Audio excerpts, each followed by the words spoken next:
Hello and welcome back to the channel. Today I'm going to do an unboxing and first impressions of a new toy line, sort of new toy line. I've said in the past that I'm not a completist on things from Super 7 because of the cost. But in this box is the first complete wave of ReAction figures that I purchased from Super 7.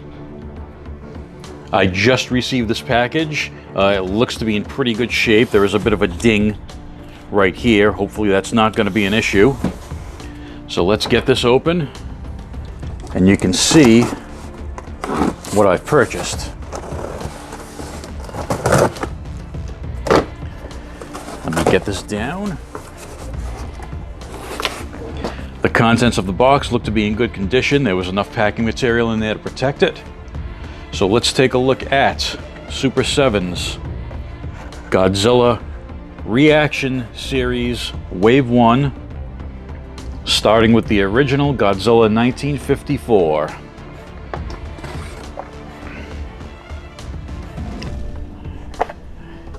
Then we have Godzilla 1957 from Godzilla Raids again. So it looks like they're doing the Godzillas in chronological order so far. Here we have Mothra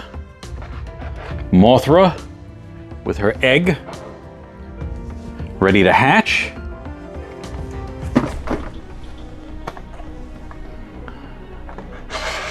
Here is Rodan, and this looks to be the original Rodan from, I believe that was 1956.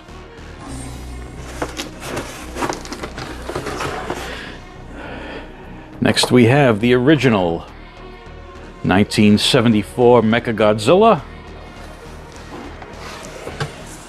and everyone's favorite mass-changing android, Jet Jaguar. Now I am not going to take these off the cards. I bought these to remain mint on card, but let's take a closer look at each figure on the card. So for the card designs, we have a nice big illustration of the character on the front, Godzilla logo, this nice destroyed city graphic up where the peg hole is. The back of each of the cards is the same, with the Godzilla logo again, and all the figures in Wave 1 with the Toho logo, and then of course all the legalese on the bottom there. So it's a nice, clean, simple card design. Here's a close-up look at the sculpt on the Godzilla 54. It doesn't look exactly like the original suit design. Got some nice paint detail on the his back plates, and of course his fingernails, toenails are painted, his eyes and teeth. Pretty basic painting for a Godzilla figure. Looking at the Godzilla 57 figure, as he appeared in Godzilla Raids Again, which was the film that first introduced Angulus, and comparing this to the 54 figure, it looks like the torso and tail are the same, but the arms, legs, and head are all new sculpts. The big difference between this head and the 54 head is the lack of ears on this one.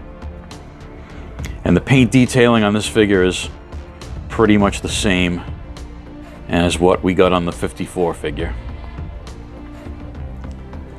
Next is Mothra.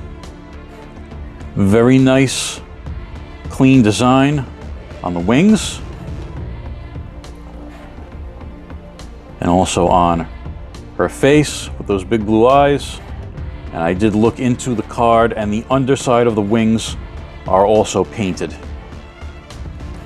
so they didn't skimp on the paint. And we also have some very nice coloration in her egg. I don't know if you can see it on camera. I think you can. There's some little white spots on the egg, along with those very light blue lines around it. So nice paint on this figure.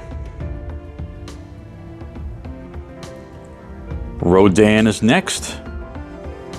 He was originally called Radon in Japan, spelled R-A-D-O-N, but The American producers didn't want people to confuse him with that harmful gas that collects in your basement. So they transposed the O and the A in his name and got Rodan. And again, I really like the paint on this figure. Very clean on the orange, on the spikes on his chest, his beak, his crest, his claws. And there's that lighter brown that's airbrushed onto the wings.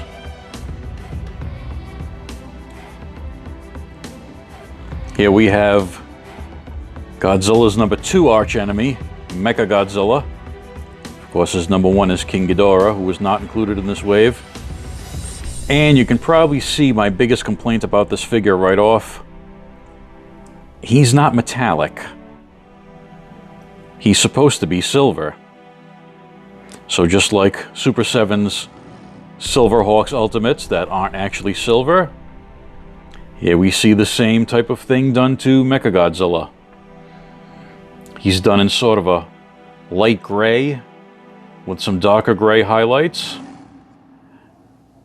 Yellow on his eyes and some red on his head and arm. The MG on his arm there, standing for Mechagodzilla, in case you weren't aware of who he was. So yeah, this would have been a much better figure if it was metallic, done in silver, like the character. And just to frustrate me even further, here's Jet Jaguar, who does have metallic silver paint on him. So why Jet Jaguar and not Mechagodzilla? Who the hell knows? But again, he does have nice clean paint apps with the red, blue, and yellow. And the detail on his face.